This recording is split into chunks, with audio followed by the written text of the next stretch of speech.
la fin des années 90, il y avait des joueurs qui s'amusaient beaucoup sur la glace, faisaient la pluie et le beau temps avec les Huskies de Rouyn-Noranda.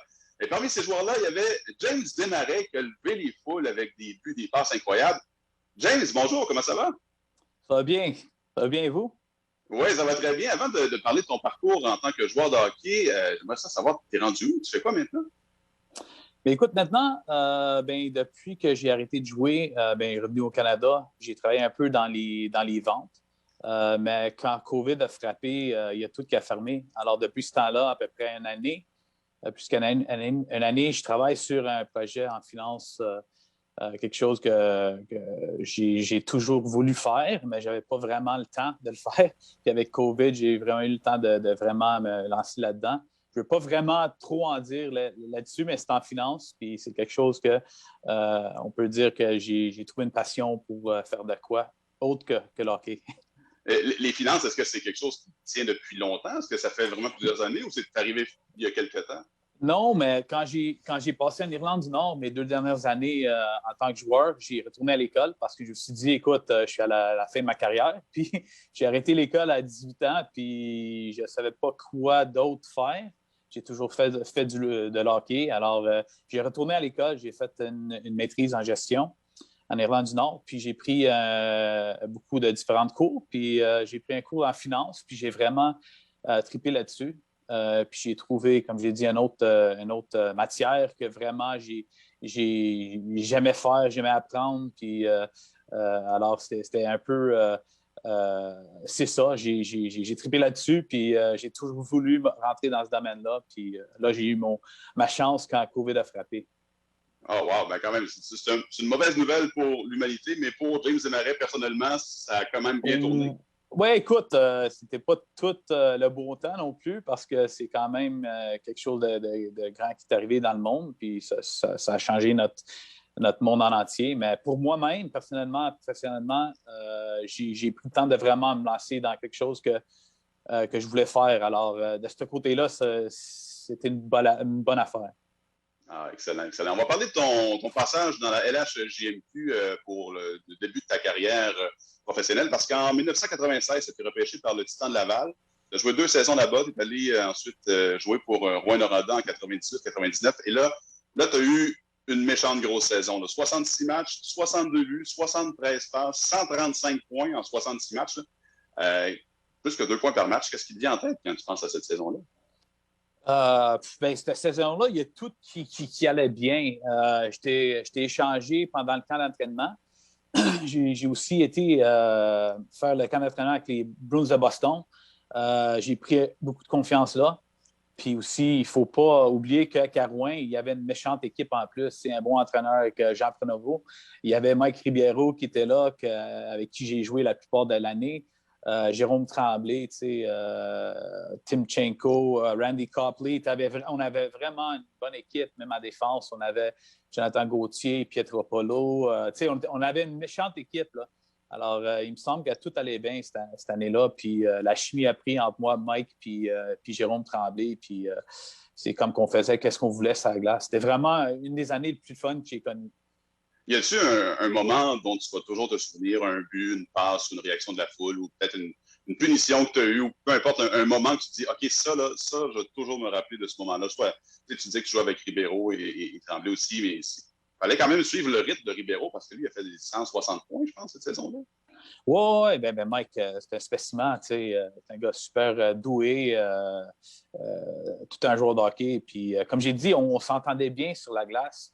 On se trouvait partout. Il faut se dire, un gars comme ça, c'est pas difficile de jouer avec un gars comme ça. Mais il me semble qu'il y avait un petit plus. Puis aussi, comme j'ai dit avec Jérôme Tremblay, il me semble que notre style de jeu ensemble, ça fonctionnait comme on savait tout le temps où est-ce qu'on allait être. Puis ça marchait tout seul. Mais un moment que je vais me rappeler tout le temps, c'est quand on a. Rouen, ils n'ont jamais gagné une série en séries éliminatoires. Puis on a battu Sherbrooke cette année-là. Puis je me rappelle quand on a scoré tard en troisième, je pense que c'est Mike qui a scoré. Puis la préfète qu'on a faite dans le patinoire, puis toute la foule qui était là, c'était une mémoire que je vais me rappeler de toute ma vie parce que c'est quand même la première série qu'ils ont gagnée de leur histoire. C'était vraiment... Puis cette série-là contre Sherbrooke, c'était pas facile non plus. Ouais, c'est une grosse équipe aussi, Sherbrooke, dans le temps. Ouais.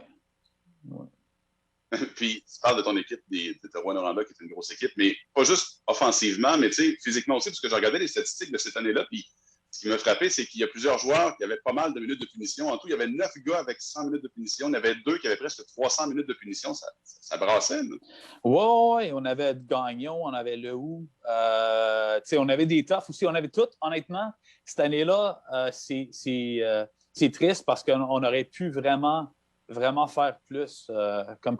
C'était un peu comme j'ai dit, on a battu Sherbrooke, puis après ça, on est allé jouer contre Hull, qui n'était pas vraiment une bonne équipe. Alors, je pense qu'on a relâché sur le gaz, puis on s'est fait battre en 4 matchs. C'était la grande déception, mais on avait vraiment l'équipe cette année-là d'aller vraiment loin.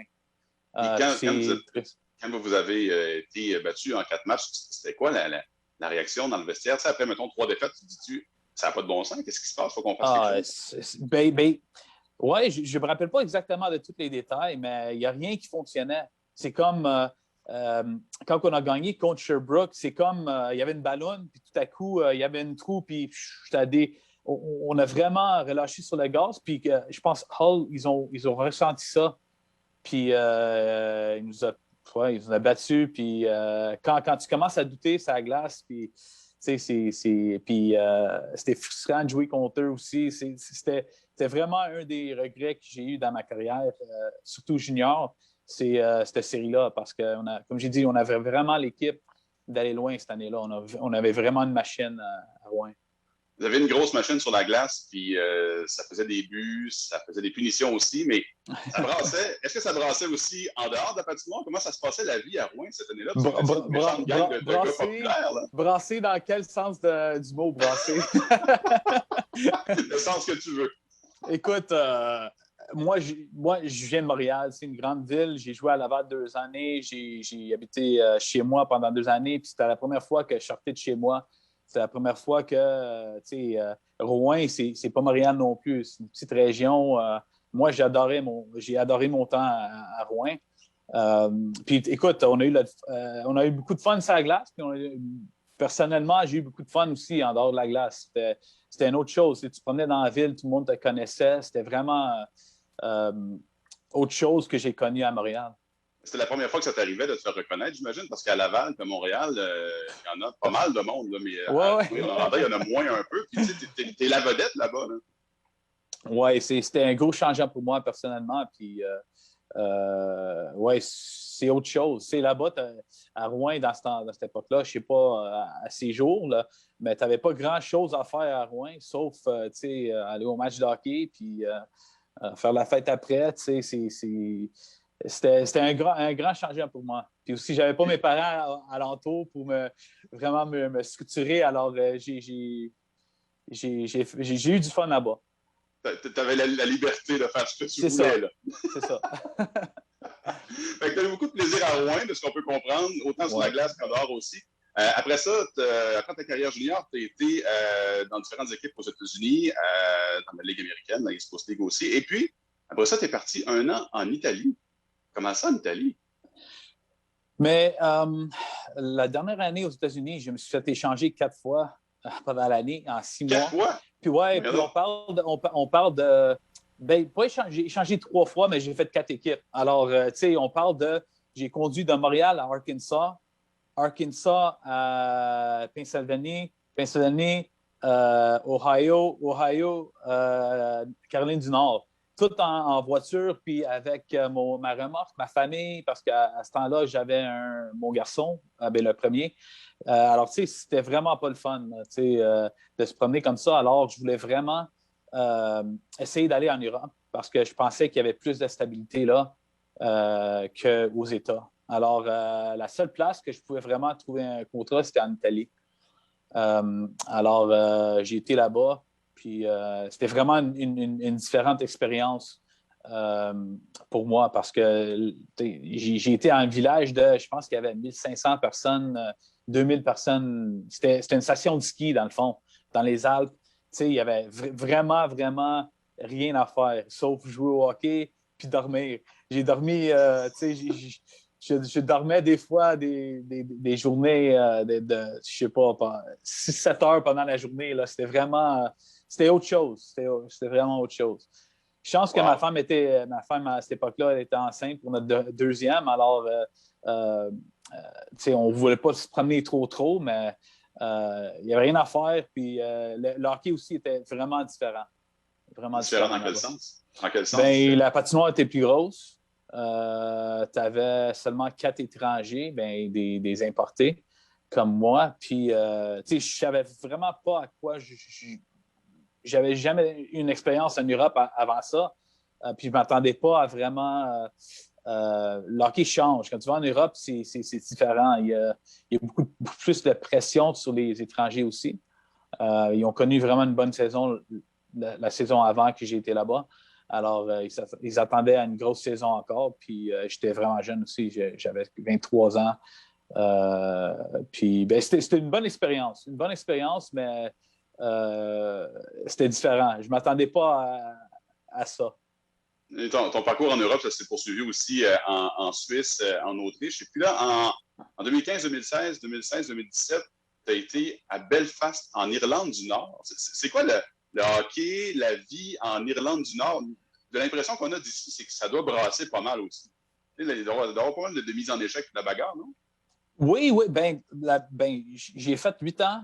Ben non, j'ai fait 8-9 ans en Suisse. Puis après ça, j'ai signé en Irlande du Nord parce que, comme j'ai dit avant, au début, je me suis rendu compte que ma carrière était à la fin de ma carrière. Puis je voulais retourner à l'école, comme j'ai dit. Puis j'ai été contacté par un monsieur pour aller jouer en Irlande du Nord. Puis je n'avais jamais pensé qu'il y avait une équipe à Belfast. Puis je n'ai pas vraiment beaucoup entendu parler de la Ligue anglaise avant ça. Alors j'avais un pressentiment que la Ligue n'était pas vraiment bonne. Puis tout le monde me disait ça en Suisse. Quand j'ai signé en Irlande du Nord, dans la Ligue anglaise, tout le monde me disait « T'es fou, c'est pas une ligue là-bas. » Mais quand j'étais arrivé en Irlande du Nord, déjà Belfast, une place magique. C'est incroyable comme ville. L'histoire alentour de Belfast, j'ai vraiment aimé mon temps là-bas. Puis le hockey, ça m'a vraiment surpris parce que j'arrive là-bas, puis il y a comme 12 étrangers. Puis pas des étrangers qui ont joué nulle part. Tu avais des gars comme Chris Beach, un first rounder à NHL. T'as Jim Vandermeer, des gars qui ont joué longtemps à la Ligue nationale. Alors, c'était vraiment Derek Walser, des gars qui ont vraiment joué dans des grosses ligues. Alors, j'étais vraiment surpris avec le niveau de hockey. C'était plus fort qu'en Suisse B. Puis, complètement différent style de hockey. C'est beaucoup plus de mise en échec, beaucoup plus physique, des bagarres qu'en Suisse qu'on n'a pas. Puis, alors, de ce côté-là, je n'étais pas prêt un peu. Ça m'a pris un peu. J'ai pris un peu la ligue à la légère avant d'arriver là-bas, mais je te dis, c'est vraiment une bonne ligue. T'as aimé ça en Suisse pour avoir resté là pendant une couple d'années, c'est parce que tu as eu du plaisir? Ben oui, écoute, c'était la plus belle époque de ma carrière professionnelle quand j'étais en Suisse. Surtout, j'ai joué dans la même place pendant 8 ans. Alors, on était bien, beaucoup de stabilité. On a enfin trouvé notre stabilité. Puis, écoute, la Suisse, c'est un pays magnifique. Puis aussi, c'était le fun parce que quand j'ai joué à Ajoie pendant 8 années, c'est un autre village où est-ce qu'ils se tiennent vraiment à leur équipe. Puis, j'ai connu des bons fans, vraiment des bons partisans. Puis, ils m'écrivent encore à ces jours de temps en temps. Puis, c'est le fun parce qu'Ajoie vient de gagner le titre, puis ils vont monter en Liga. Pour une région, c'est une région de, je pense que peut-être 15 000 personnes. Pour monter en Liga, c'est vraiment un gros exploit. Si le monde t'écrit encore, c'est parce que tu les as vraiment marqués. Oui, eux autres, ils m'ont marqué aussi. 8 ans de ta vie, mes enfants, ils ont grandi là-bas. Alors, c'est sûr qu'on ne peut jamais oublier une place où est-ce que tu as passé tellement du temps de même. Et puis, tu dis Belfast, c'est une grande ville, c'est une belle ville avec l'histoire et tout ça. Il y a une autre ville aussi que moi, personnellement, je connais bien, qui est une belle grande ville avec l'histoire. Jonquière. Tu as été choisi par... Ça, j'ai étudié là. Tu as été choisi par les Marquis de Jonquière dans la Ligue nord-américaine au repêchage, mais tu n'as pas été choisi au hasard. Tu as été choisi le premier au total par le marquis de Jonquière au repêchage. Donc, James Desmarais, first overall pick. Ça va dans la même phrase, ça se tient. Oui, ça m'a pris, je pense, jusqu'à l'âge de... À cette époque-là, j'avais l'âge 38, 39 ans. Ça m'a pris 39 ans d'être repêché first overall. Tu l'as eu? Je l'ai eu. Mais écoute, depuis mon passage en Europe, j'ai toujours eu des contacts avec du monde dans la Ligue nord-américaine parce que j'ai joué là avant d'aller en Europe. Alors, j'ai toujours gardé le contact avec du monde. Alors, ils savaient qu'éventuellement, tu sais, après Irlande du Nord, que je rentrais chez moi. Alors, eux autres, ils m'ont pris first overall. Ils voulaient me mettre à la main. Ils voulaient vraiment me protéger. Je ne sais pas si peut-être ils regrettent leur choix maintenant, mais c'était drôle. J'ai appelé mon père. Je dis hey, j'ai été pris first overall. C'était le fun. J'ai bien aimé mon temps à Jonquière aussi. C'est une autre ville de hockey. C'est un peu comme Rouen. C'est une ville de hockey. Moi, j'adore ces petites villes où est-ce que. Tu sais, c'est comme. Qu'est-ce que je veux dire? Ils aiment leur hockey, puis ils suivent le hockey. C'est comme. C'est dans leur sang. Tu sais, ils te suivent, puis j'aime bien cette atmosphère-là. C'est le fun de jouer dans une ville comme ça. Tu deviens un membre de la famille là, quand tu arrives dans une ville. C'est ça. Même quand j'ai été échangé, puis j'ai joué contre Jonquière, il y avait quand même des fans qui ont vu me voir avant le match. Ça me fait de la peine de devoir partir. J'espère que ça va bien. C'est des personnes qui sont entiers, qui tiennent à leur équipe et leurs joueurs. C'est le fun de jouer pour des équipes de même. Ben James, félicitations. C'est rare qu'on peut rencontrer quelqu'un qui a connu une belle carrière de hockey, puis vers la fin de sa carrière, qui devient un premier choix de repêchage au total. D'habitude, c'est l'inverse. Tu as réussi à faire ça à l'envers. Félicitations, James. Puis là, je te vois rire et sourire. Tu as l'air bien, puis c'est le fun. Bien content pour toi. Merci.